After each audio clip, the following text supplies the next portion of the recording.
কি ব্যাপার ছোট, তোকে যে বলেছিলাম আমার রুমে চাটা দিয়ে আসবি, তুই এখনো পর্যন্ত আমার রুমে চা দিয়ে এলি না কেন? এই ঠান্ডার মধ্যে আমাকে সেই বাইরে আসতে হলো। তুই জানিস না শীতকালে সকালবেলা আমি বেডের উপর বসেই চা খাই? দিদি, আমাকে তো উঠে সকালবেলা বাসি কাজকর্ম করতে হয়, আর বাড়ির কাজকর্ম করতে করতে আমি নিজেও চা খাওয়ার সময় পাই না। আর তুমি বলছো চা বানিয়ে তোমার রুমে গিয়ে দিয়ে আসতে। এখন তো সবে সবে ঠান্ডা পড়েছে, আর তুমি এখন থেকেই ঘরের মধ্যে ঢুকে পড়ছো। তাহলে পরে কি করবে বলো তো? তুই ভুলে যাস না আমি তোর বড় যা, তাই তুই আমাকে সম্মান দিয়ে কথা বলতে শেখ। মা দেখেছেন আপনার ছোট বৌমা আমার সঙ্গে কেমন ব্যবহার করছে? আর দীপঙ্কর, তুমি কি দেখছো তোমার ছোট ভাইয়ের বউ আমার সঙ্গে কতটা খারাপ ব্যবহার করছে? তুমি শুধু শুধু দেবস্মিতাকে কেন রাগিয়ে দিচ্ছ? তুমি তো জানো দেবস্মিতা অনেক ধনী পরিবারের মেয়ে, আর ওর এসব নিজের হাতে কাজকাম করে একদমই অভ্যাস নেই। আর তাছাড়া ওকে তো রুমেই কাজের মেয়েরা চা দিয়ে আসতো, তাই তুমি এখন ওর কথা মতো রুমেই চা দিয়ে আসবে, বুঝেছো? হ্যাঁ দীপঙ্কর, তুই একদম ঠিক বলেছিস। এই যে ছোট বৌমা, শুনতে পেয়েছো আমার বড় খোকা কি বলেছে? তুমি যেমন গরিব পরিবারে মানুষ হয়েছো, আমার বৌমা কিন্তু সেরকম না। আমার বৌমা গরিব পরিবারে মানুষ হয়নি, আমার বৌমা বড়লোক পরিবারের মেয়ে, তাই সবসময় কাজের মেয়েরা ওর মুখে খাবার তুলে দিত।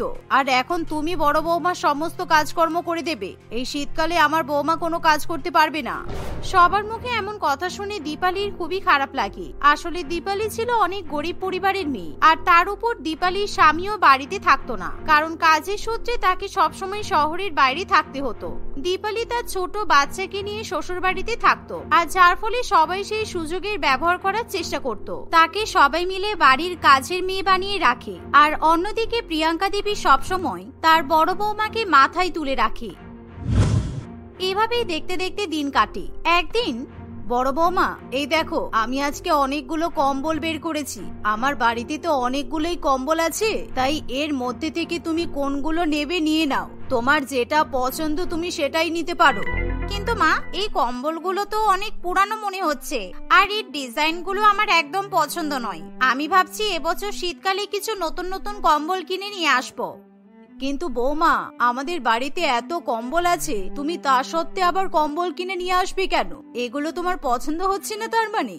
হ্যাঁ মা, এগুলো আমার একদমই পছন্দ হচ্ছে না। দেখুন না কেমন পুরানো ডিজাইনের কম্বল। এখন মার্কেটে অনেক নতুন নতুন ডিজাইনের কম্বল বেরিয়েছে, তাই আমি ভাবছি আমার জন্য দামি দামি কম্বল কিনে নিয়ে আসবো, যাতে আমি শীতকালটা আরাম করে কাটাতে পারি।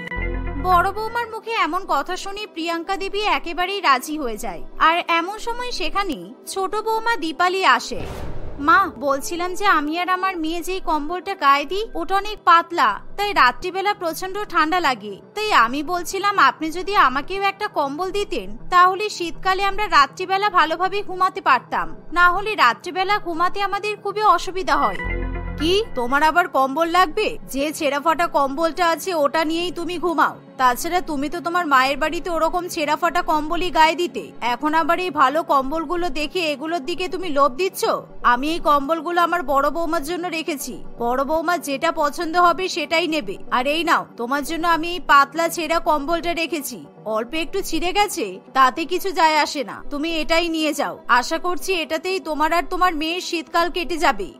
কিন্তু মা, এই কম্বলটাও তো অনেক পাতলা, আর এটা আবার অনেক ছোট কম্বল। এরকম পাতলা ছেঁড়া কম্বলে আমি আর আমার মেয়ে কিভাবে ঘুমাবো? মা, আপনি গরিব ভিখারিটার সঙ্গে কথা বলবেন নাকি আমার সঙ্গে কম্বল কিনতে যাবেন? আমার কিন্তু দেরি হয়ে যাচ্ছে। আর তাছাড়া এই ভিখারিরও শখ কম নয়। যেই দেখেছে আপনি আমাকে নতুন কম্বল দিচ্ছেন, অমনি কম্বল চাইতে চলে আসলো। তা না হলে এতদিন তো কম্বলের কথা মনে ছিল না।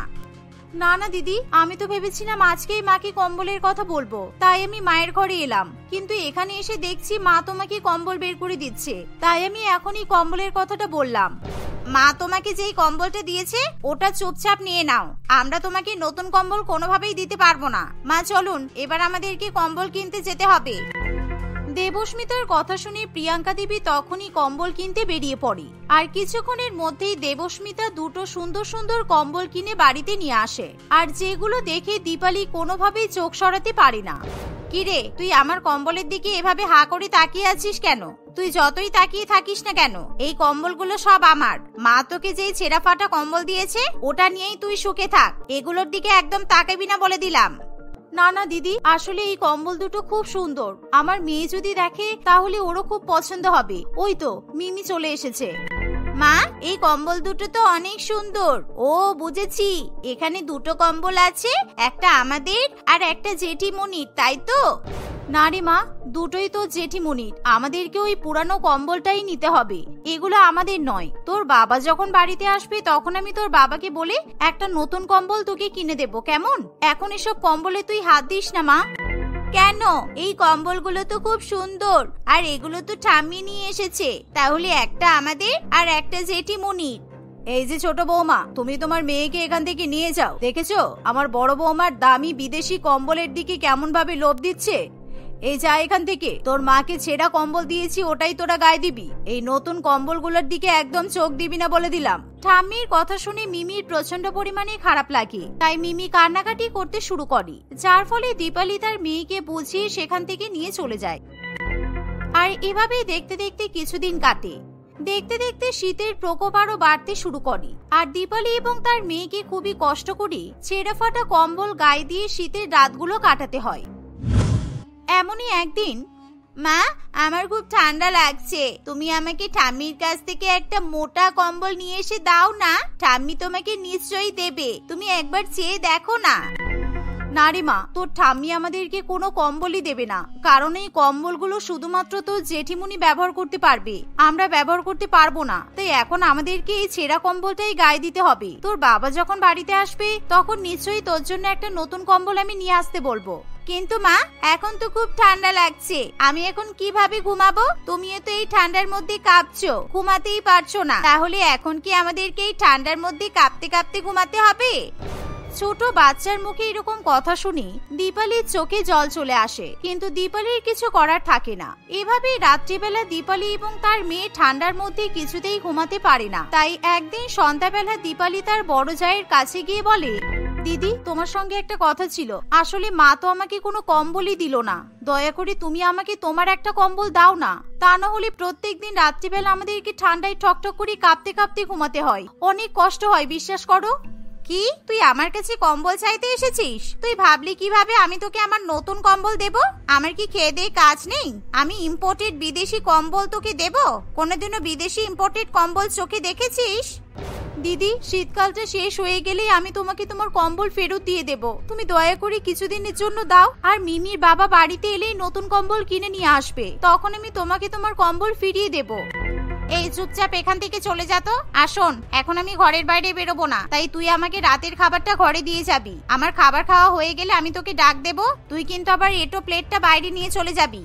এমন কথা শুনে দীপালির খুবই খারাপ লাগে, কিন্তু তার যেহেতু কিছু করার থাকে না, তাই সে মন খারাপ করে সেখান থেকে চলে যায়। এভাবেই একদিকে দীপালি যেখানে ঠান্ডার মধ্যে কষ্ট পায়, অন্যদিকে দেবস্মিতা শীতকালটা খুবই আনন্দ করে কাটায়। কিন্তু দিনের পর দিন দীপালি এবং তার মেয়ের অবস্থা প্রচন্ড পরিমাণে খারাপ হয়ে যায়। এভাবেই কিছুদিন কাটে, আর একদিন হঠাৎই দীপালির স্বামী তন্ময় বাড়িতে ফিরে আসে। আর তন্ময় যখন দেখে যে বাড়িতে তার স্ত্রী এবং মেয়েকে কোনো রকম গুরুত্ব দেওয়া হচ্ছে না, তখন সে প্রচন্ড পরিমাণে রেগে যায়। মা, তুমি কি ভেবেছো আমি কিছুই টের পাবো না? শোনো, আমি সব জানি, তোমরা আমার মেয়ে আর বউয়ের সঙ্গে এত খারাপ ব্যবহার করবে আমি তো কখনো ভাবতেও পারিনি। আচ্ছা মা, তোমাকে কি আমি টাকা পাঠাই না? তাহলে তুমি কেন আমার মেয়ে আর বউয়ের সঙ্গে এত খারাপ ব্যবহার করবে বলো তো? ওদেরকে তো তুমি কাজের লোকের মতো করে রেখেছো, তুমি ওদেরকে কেন কাজের লোকের মতো করে রাখবে বলো? তন্ময়, বড় বৌমার তো বড় লোক বাড়িতে থেকে অভ্যাস, আর বড় বৌমার কোনো কাজ করারও অভ্যাস নেই, তাই আমি ওকে কোনো কাজ করতে দিতাম না। তবে ছোট বৌমা তো এসব কাজ করে অভ্যস্ত। ছোট বৌমা ছোট্টবেলা থেকে গরিব পরিবারে বড় হয়েছে, তাই এগুলো ওর কাছে কোনো ব্যাপার নয়। থাক মা, তোমাকে আর কিছুই বলতে হবে না, সব বুঝতে পারছি আমি। তুমি তোমার বড় বৌমার টাকা দেখে তার উপরেই ঢলে পড়েছো, তাই তো? কিন্তু আমিও তোমাকে বলে দিচ্ছি, এবার থেকে তুমি তোমার বড় ছেলে আর বড় বৌমাকে নিয়েই থাকো এই বাড়িতে। আমি শহরে চলে যাচ্ছি আমার মেয়ে আর বউকে নিয়ে। এই বলে তন্ময় সেদিনই তার মেয়ে এবং বউকে নিয়ে শহরে চলে যায়। ফলে প্রিয়াঙ্কা দেবী মনে মনে খুবই খুশি হয়, কারণ এখন সে তার ধনী ছেলে এবং বৌমার সঙ্গে থাকতে পারবে। এভাবেই দেখতে দেখতে কিছুদিন কাটে, কিন্তু একদিন হঠাৎ করে প্রিয়াঙ্কা দেবীর প্রচন্ড পরিমাণে ঠান্ডা লাগে। আর ঠান্ডার মধ্যে সে কাঁপতে কাঁপতে তার বড় বৌমার কাছে গিয়ে বলে, বলছি বড় বৌমা, আমি আলমারির মধ্যে যে কম্বলগুলো রেখেছিলাম সব কটা কম্বল ইঁদুরে কেটে ফেলেছে, ওই কম্বলগুলো আর কিছুতেই গায়ে দেওয়া যাচ্ছে না, তাই তুমি আমাকে দয়া করে তোমার একটা নতুন কম্বল দাও না, আমার প্রচন্ড ঠান্ডা লাগছে। আপনি কি বলছেন? আমি বিদেশ থেকে ইম্পোর্টেড নতুন কম্বল আপনাকে দিয়ে দেব? আমি ওই কম্বলগুলো এখনো পর্যন্ত নিজেও ব্যবহার করিনি। না না, আমি আপনাকে কিছুতেই আমার কম্বল দিতে পারবো না। আপনি ওই ইঁদুরে কাটা ছেঁড়া ফাটা কম্বলগুলোই গায়ে দিন। বড় বৌমার মুখে এমন কথা শুনে প্রিয়াঙ্কা দেবী নিজের ভুল বুঝতে পারি, আর এমন সময় তার ছোট বৌমার কথা মনে পড়ে। তাই সেই দিনই প্রিয়াঙ্কা দেবী তার ছোট ছেলেকে ফোন করে বলে, তন্ময়, বৌমা কোথায়? বৌমা কি আমার কথা শুনতে পাচ্ছে?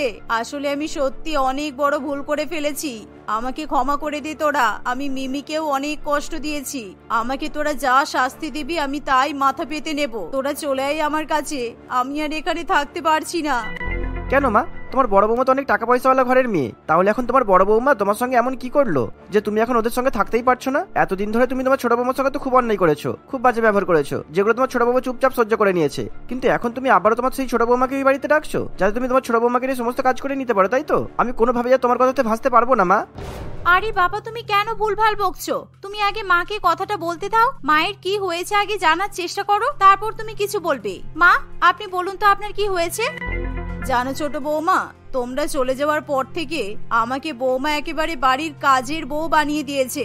আমাকে দিয়ে শীতকালে বাড়ির সমস্ত কাজকর্ম করে আর নিজে সবসময় কম্বলের মধ্যে বসে থাকে। এমনকি আজকে আমার প্রচন্ড শরীর খারাপ, আমি একটা কম্বল চেয়েছি, আমাকে সেটাও দেয়নি। এভাবে শাশুড়ি মায়ের মুখে এমন কথা শুনি দীপালির প্রচন্ড পরিমাণে খারাপ লাগে। তাই পরের দিনই দীপালি তার স্বামী এবং মেয়েকে নিয়ে নিজের শ্বশুর বাড়িতে ফিরে আসে।